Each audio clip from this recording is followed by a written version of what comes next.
Olá, tudo bem? Bem-vindos ao esboço da lição da Escola Sabatina. Já estamos na lição número 1 deste novo trimestre e o título da lição é Adultério Espiritual. Vamos falar um pouquinho sobre o livro de Oséias, um profeta menor.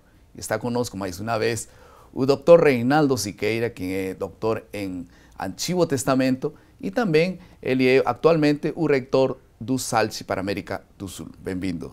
Obrigado, um prazer estar aqui, pastor Choque.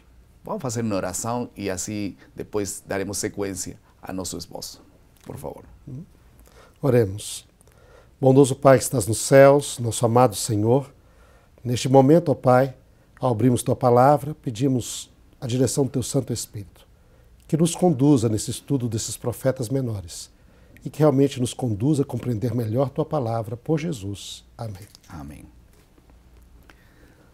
Faz alguns anos, meu irmão mais velho recebeu de presente uma raposinha, um animalzinho pequeno, aquele que parece cachorro, mas não é cachorro, é raposa mesmo. Mas ele criou como se fosse um cachorro mesmo. Dava alimentos de cachorro e tudo demais. Ele começou a crescer, só que não latia, era diferente dos outros. Quando começou a crescer, ele começou a destruir a casa, enfim. Ali sim que ele decidiu colocar atrás algumas grades aí na casa, na parte de atrás, no quintal. Só que logo ele saiu de ali e começou a perseguir as galinhas do vizinho. E isso começou a dar prejuízo para ele. Assim que ele começou a se sentir pressionado para deixar aquela raposa. Uma noite, quando ele estava dormindo, ele, profundamente dormido, ele sentiu que alguma coisa pesada estava subindo pela cama. Estava naquela escuridão. E aquela coisa pesada subia e lentamente ia para seu corpo. Rapidamente, com sua juventude, ele jogou aquela raposa contra a parede e ligou as luzes. E era aquele animal que estava querendo atacar seu próprio dono. Era tão querido, se dava tão bem de dia, mas de noite algum instinto levou para atacar seu próprio dono. Aí ele fugiu totalmente e ele não conseguiu mais voltar. Meu irmão buscou, procurou vários dias, até que um dia estava indo pela estrada e divisou de longe aquele animal que estava deitado no chão. Ele achou que estava deitado, mas quando chegou, se aproximou, estava sangrando. Algum carro tinha atropelado a ele. Ainda estava com vida, levantou seus braços e disse: por que você fugiu? Por que você não ficou? Parecia que a raposa queria dizer: eu não queria fazer, mas eu fiz. Eu tenho vergonha, eu não queria voltar. E você não me ia perdoar jamais. Enfim, um drama entre raposa e dono. E em seus braços ele morreu. Esse drama nos relembra a todos nós que existe em nós uma natureza que trai a Deus. E o tema desta lição, o foco é aprenderemos como o Senhor lida com seu povo em meio da rebeldia e adultério espiritual. Vamos a passar à segunda parte do nosso esboço, que é a compreensão.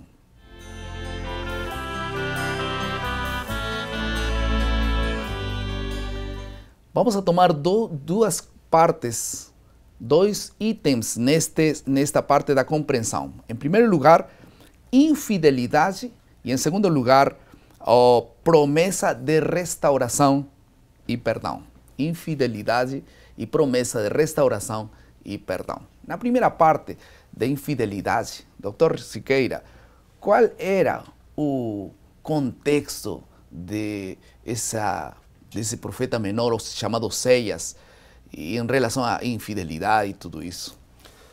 Pastor Choque, quando nós olhamos a Bíblia, abrimos o livro de Oséias, o primeiro verso ele nos dá o contexto de quando ocorreu essas palavras proféticas. Diz ali que ocorreram, foram as palavras de Oséias, que ocorreram nos dias do rei Uzias, Jotão, Acás e Ezequias, reis de Judá, e nos dias de Jeroboão, diz ali, filho de Joás, rei de Israel. O profeta Oséias profetizou para o reino do norte. Lembra que aqui o povo de Deus estava dividido em dois reinos. O reino do norte, que era chamado Israel, que tinha os 10 tribos, e o Reino do Sul, que tinha Judá, Benjamim, não é? Com um centro capital em Jerusalém. No Reino do Norte, a capital era Samaria. Não é? E qual o contexto ali? Nós estamos nessa época desse Jeroboão, filho de Joás. Jeroboão, filho de Joás, é um descendente de Jeú. Desde que separou o Reino do Norte, o pessoal sempre andou se afastando de Deus. Né? Jeroboão, o primeiro Jeroboão, que não é o mesmo, foi que separou com o Reino do Norte. Este outro Jeroboão. É o primeiro Jeroboão. O primeiro rei do Norte também se chamava Jeroboão. Okay. Filho de Nebate, ou Nabate. Não é? Esse foi que separou o Reino do Norte. Né? Quando Roboão, filho de Salomão, diz ali, não quis ouvir o pedido do povo, não é? Esse Jeroboão separou. Deus tinha prometido que ele seria rei do Reino do Norte. Mas ele cometeu um pecado que foi mortal. Com medo que as pessoas fossem a Jerusalém adorar a Deus, ele então disse, se o pessoal vai, eles vão voltar à casa de Davi. Então o que eu vou fazer? Vou fazer que as pessoas fiquem adorando a Deus aqui no Reino do Norte. E para fazer isso, como que eu vou fazer isso? Aí ele misturou a religião de Deus com a religião dos cananitas, dos povos vizinhos de Israel. Ele colocou bezerros de ouro para que as pessoas adorassem a Deus em Betel e em Dan, não é? E aí as pessoas começaram a misturar a religião verdadeira com as religiões pagãs. E misturaram as duas coisas, não é? Pensando que adoravam a Deus, mas adorando ídolos. Pensando que Baal e Jeová eram o mesmo Deus. E começou essa confusão que acabou levando à apostasia em Israel. E Jeroboão aqui, ele tinha esse mesmo problema. Jeú tentou fazer uma reforma, mas teve o mesmo medo e continuou na prática desses pecados. Não é? Jeú acabou com a casa de Acabe, que abertamente adorou a Baal e desprezou Jeová. Jeú diz, não, eu amo Jeová, vou seguir a Jeová. Mas com medo que fosse adorar em Jerusalém o pessoal que seguisse ao Deus de Israel, não é? Ele misturou também. E aí, este é o problema. Um povo que pensava adorar a Deus, mas adorando a ídolos, adorando a bezerros de ouro, misturando a verdadeira religião com a religião falsa. E tudo isso nos dias de Oséias. E este é o contexto que Oséias tem de pregar a Israel. E até porque o nome de Baal também tem que ver com o nome de Senhor, né? Exatamente. A palavra Baal, o significado dele é Senhor. Então, assim, não, eu adoro o Senhor, eu adoro a Baal. Né? Elias, nos dias de Acabe, diz, vamos saber quem realmente é Deus. Okay. Se Baal é Deus, seguiu. Mas se Jeová é Deus, seguiu. E as pessoas dizem, bom, é verdade, mas por que ele falou isso? Porque havia confusão. Pessoas pensavam, Baal, Deus é Senhor. Se eu chamo ele de Baal ou de Jeová, é a mesma coisa. Como outras pessoas dizem hoje. Não importa como chamá-lo, a gente pode chamá-lo de Deus, mas será que ele não é Buda? Será que ele não é Deus? Qualquer Deus. São diferentes nomes, mas é o mesmo Deus. Muitas pessoas pensam que isso é verdade, mas a Bíblia adverte que não é. É verdade. E agora, no contexto desta infidelidade, Deus dá uma estranha ordem a Oséias, né? Que se casar com uma mulher prostituta. Por trás dessa ordem tinha uma lição que Deus queria mostrar, não é assim? O que é estranho é que a infidelidade normalmente é como fruto de um casamento que não está indo bem, né? O esposo maltrata a esposa, o esposo abandona a esposa, não dá atenção à esposa e aí ela vai e busca outro marido. Mas no caso de Oséias não aconteceu isso, né? Ela foi embora porque ele era atencioso, era muito bom pai, esposo, enfim, mas ela foi embora. Que lições nós podemos sacar disso? Olha, Deus escolheu uma metáfora, um exemplo bem preciso para representar o que estava passando entre ele e Israel na época. Não é? A Gomer, essa mulher, Deus diz, vai procura uma mulher adúltera, ou fruto de adultério, mas que vive no meio de adultério. E é uma mulher que é propensa a adultério. Então, a vontade dela de adulterar não era porque o marido era mau, é porque ela tinha essa propensão. Okay. Como os filhos de Israel também olham para outros deuses.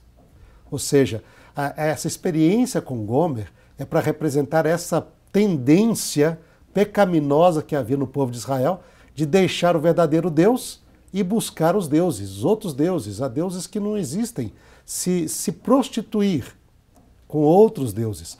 Porque essa imagem de casamento é uma das imagens que a Bíblia usa para esse contexto de aliança.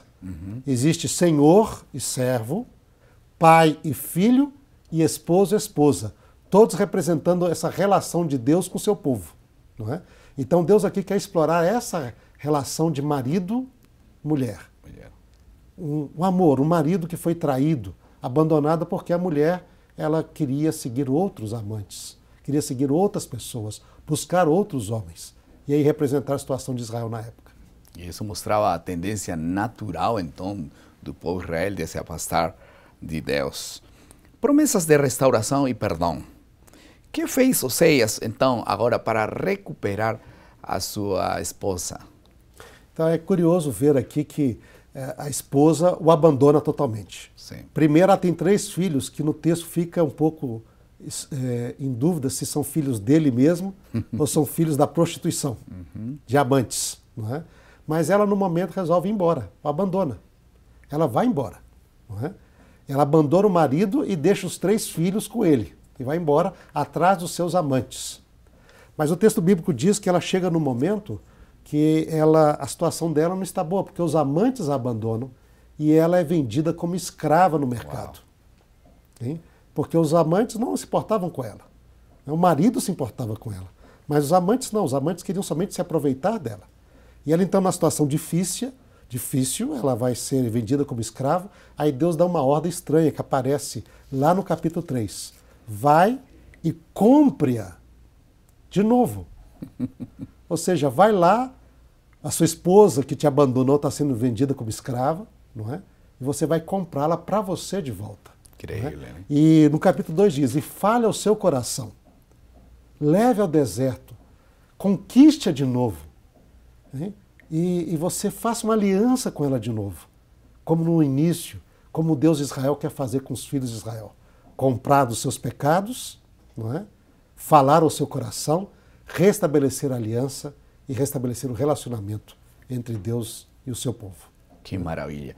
E isso é o que Deus faz com o seu povo, não? Se aproxima, o comprou de novo, está disposto a pagar todo o preço que seja necessário para recuperar seus filhos, sua esposa, neste caso, que representa a todos nós e todos nós que nos afastamos de Deus. Vamos passar rapidamente agora à terceira parte do nosso esboço, que é a aplicação.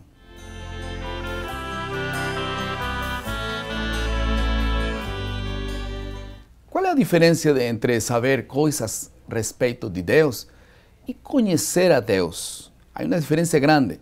A Bíblia diz em Oséias capítulo 4, verso 6, o meu povo está sendo destruído porque lhe falta o conhecimento. De que conhecimento está falando aqui a palavra de Deus?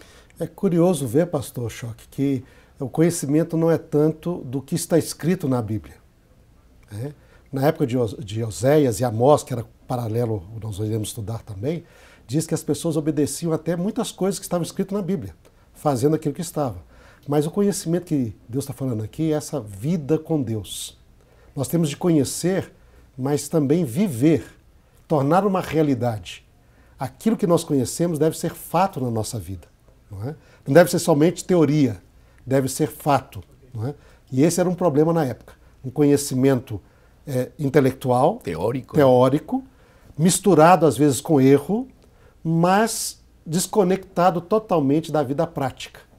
As pessoas na época faziam coisas contrárias àquilo que elas conheciam e, portanto, na verdade, isso demonstrava que elas não conheciam de fato a Deus. Interessante. Vamos passar agora à última parte do nosso esboço, a criatividade.